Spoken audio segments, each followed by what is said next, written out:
राधे राधे प्यारे भक्तों, प्रदोष व्रत की हार्दिक शुभकामनाएं। ओम नमः शिवाय। जय माँ पार्वती। प्यारे भक्तों, आज हम लोग सुनेंगे प्रदोष व्रत कथा। रवि प्रदोष व्रत के दिन जरूर सुने यह कथा, पूरी होगी हर मनोकामनाएं। कहा जाता है कि किसी भी व्रत में पूजा के बाद व्रत कथा अवश्य सुननी चाहिए। कहते हैं कि बिना कथा पढ़े या सुने व्रत पूर्ण नहीं होता है। पंचांग के अनुसार प्रत्येक माह की त्रयोदशी तिथि प्रदोष व्रत रखा जाता है और अगहन यानी मार्गशीर्ष माह में प्रदोष व्रत बेहद ही महत्वपूर्ण होता है, क्योंकि अगहन का महीना भगवान विष्णु को समर्पित होता है और प्रदोष व्रत के दिन भी भोलेनाथ का पूजा किया जाता है। वही अगहन माह का प्रदोष व्रत 10 दिसंबर 2023 रविवार के दिन है। बता दें कि इस साल प्रदोष व्रत रविवार के दिन पड़ रहा है, इसलिए इसे रवि प्रदोष नाम दिया गया है। कहते हैं कि अगर विधि विधान से प्रदोष व्रत के दिन भोलेनाथ और माता पार्वती का पूजन किया जाता है तो वह प्रसन्न होकर भक्तों की सभी मनोकामनाएं पूरे करते हैं। पूजा के बाद व्रत कथा अवश्य सुननी चाहिए, क्योंकि बिना कथा सुने व्रत अधूरी मानी जाती है। तो चलिए अब हम लोग सुनते हैं रवि प्रदोष व्रत कथा। ओम नमः शिवाय। जय माँ पार्वती। प्यारे भक्तों, प्रसन्न मन से इस कथा को सुनिएगा। एक गांव में अतिदिन ब्राह्मण निवास करता था।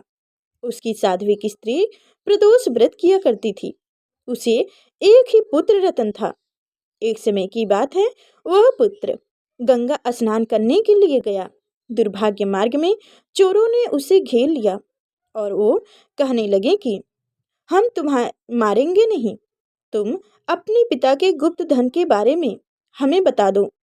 बालक दीन भाव से कहने लगा कि बंधुओं, हम अत्यंत दुखी दिन हैं, हमारे पास धन कहाँ है। तब चोरों ने कहा कि तेरे इस पोटली में क्या बंधा है। बालक ने निसंकोच कहा कि मेरी माँ ने मेरे लिए रोटियां दी है। यह सुनकर चोरों ने अपने साथियों से कहा कि साथियों, यह बहुत ही दिन दुखी मनुष्य है, अंत्य हम किसी और को लूटेंगे। इतना कहकर चोरों ने उस बालक को जाने दिया। बालक वहां से चलते हुए एक नगर में पहुंचा। नगर के पास एक बरगद का पेड़ था। वह बालक उसी बरगद के वृक्ष की छाया में सो गया। उसी समय उस नगर के सिपाही चोरों को खोजते हुए उस बरगद के वृक्ष के पास पहुंचे और बालक को चोर समझकर बंदी बनाकर राजा के पास ले गए। राजा ने उसे कारावास में बंद करने का आदेश दिया। ब्राह्मणी का लड़का जब घर नहीं लौटा, तब उसे अपने पुत्र की बड़ी चिंता हुई। अगले दिन प्रदोष व्रत था। ब्राह्मणी ने प्रदोष व्रत किया और भगवान शंकर से मन ही मन अपने पुत्र की कुशलता की प्रार्थना करने लगी। भगवान शंकर ने उस ब्राह्मणी की प्रार्थना स्वीकार कर ली। उसी रात भगवान शंकर ने उस राजा को स्वप्न में आदेश दिया कि वह बालक चोर नहीं है, उसे प्रातःकाल छोड़ दो, अन्यथा उसका सारा राज्य वैभव नष्ट हो जाएगा। प्रातःकाल राजा ने शिव जी की आज्ञा अनुसार उस बालक को कारावास से मुक्त कर दिया। बालक ने अपनी सारी कहानी राजा को सुनाई। सारा वृत्तांत सुनकर राजा ने अपने सिपाहियों को उस बालक के घर भेजा और उनके माता पिता को राज दरबार में बुलाया। उनके माता पिता बहुत ही भयभीत थे। राजा ने उन्हें भयभीत देखकर कहा कि आप भयभीत ना हो, आपका बालक निर्दोष है। राजा ने ब्राह्मण को 5 गांव दान में दिया, जिससे कि वो सुखी पूर्वक अपना जीवन व्यतीत कर सके। भगवान शिव की कृपा से ब्राह्मण परिवार आनंद से रहने लगा। जय माँ पार्वती। ओम नमः शिवाय। प्यारे भक्तों, अब हम लोग सुनेंगे प्रदोष व्रत कथा। प्राचीन काल में एक गरीब पुजारी हुआ करता था। उस पुजारी की मृत्यु के बाद उसकी विधवा पत्नी अपने पालन पोषण के लिए पुत्र को साथ लेकर भीख मांगती हुई शाम तक घर वापस आती थी।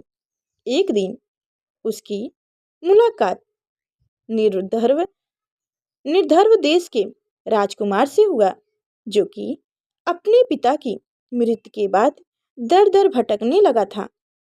उसकी यह हालत पुजारिन की पत्नी से देखी नहीं गई। वह उस राजकुमार को अपने साथ अपने घर ले आई और पुत्र जैसा रखने लगी। एक दिन पुजारी की पत्नी अपने साथ दोनों पुत्रों को चंडिका ऋषि के आश्रम ले गई। वहां उसने ऋषि से शिव जी के प्रदोष व्रत की कथाएं विधि सुनी तथा घर जाकर अब वह भी प्रदोष व्रत करने लगी। एक बार दोनों बालक वन में घूम रहे थे। उनमें से पुजारी का बेटा तो घर लौट गया, परंतु राजकुमार वन में ही रह गए। उस राजकुमार ने गंधर्व कन्याओं को किंडा करते हुए देखा तो उसने बात करने लगा। उस कन्या का नाम अंशुमति था। उस दिन वह राजकुमार घर देरी से लौटे। राजकुमार दूसरे दिन फिर से उसी जगह पहुंचे जहां अंशुमति अपने माता पिता से बात कर रही थी।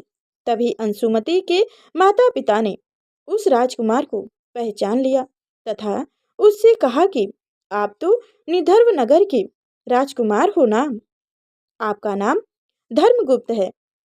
अंशुमति के माता पिता को वह राजकुमार पसंद आए और उन्होंने कहा कि शिव जी की कृपा से हम अपनी पुत्री का विवाह आपसे करना चाहते हैं।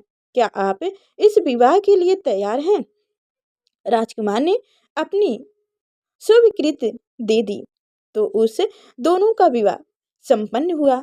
बाद में राजकुमार ने गंधर्व की विशाल सेना के साथ विदर्भ पर हमला किया और घमसान युद्ध कर विजय प्राप्त की तथा पत्नी के साथ राज्य करने लगा। वहां उस महल में वह पुजारी की पत्नी और पुत्र को आदर के साथ ले आया तथा साथ रखने लगा। पुजारी की पत्नी तथा पुत्र के सभी दुखों दरिद्रता दूर हो गई और वो खुशी से अपना जीवन व्यतीत करने लगे। एक दिन अंशुमति ने राजकुमार से उन सभी बातों के पीछे का कारण और रहस्य पूछा। तब राजकुमार ने अंशुमति को अपने जीवन की पूरी बात बताई और साथ ही प्रदोष व्रत का महत्व और व्रत से प्राप्त फल से भी अवगत कराया। उसी दिन से प्रदोष व्रत की प्रतिष्ठित एवं महत्व बढ़ गया तथा मान्यता अनुसार लोग यह व्रत करने लगे। कई जगहों पर अपनी श्रद्धा के अनुसार स्त्री पुरुष दोनों ही यह व्रत करते हैं। इस व्रत को करने से मानुष के सभी कष्ट और पाप नष्ट हो जाते हैं एवं मानुष को अभिष्ट की प्राप्ति होती है। ओम नमः शिवाय। प्यारे भक्तों, आज रविवार प्रदोष व्रत है। हिंदू पंचांग के अनुसार हर माह की त्रयोदशी तिथि को प्रदोष व्रत रखा जाता है। वार के मुताबिक प्रदोष व्रत का महत्व बदल जाता है। रविवार के दिन प्रदोष व्रत है, इसलिए इसे रवि प्रदोष व्रत कहा गया है। आज लोगों ने सूर्य देव की पूजा की। दरअसल रवि प्रदोष व्रत सूर्य देव को समर्पित माना जाता है। पौराणिक मान्यताओं के अनुसार रवि प्रदोष व्रत करने से जातक की सेहत अच्छी रहती है और स्वस्थता से जुड़ी समस्याएं ठीक हो जाती है। प्रदोष व्रत में महादेव की पूजा का भी विशेष महत्व है। तो प्यारे भक्तों, ये थी रवि प्रदोष व्रत कथा और प्रदोष व्रत की महत्व। तो हमारी कथा आप सभी को कैसी लगी कमेंट में बताने के लिए ओम नमः शिवाय अवश्य लिखिएगा। और अभी तक हमारे चैनल को सब्सक्राइब नहीं किए हैं तो सब्सक्राइब करके बेल आइकन की घंटी दबा दें, ताकि आगे जो मैं इसी व्रत कथा लेकर आऊँ तो सबसे पहले आप तक नोटिफिकेशन पहुँचे। तो फिर चलते हैं अगले नेक्स्ट वीडियो में, तब तक मिलेंगे। तब तक के लिए धन्यवाद।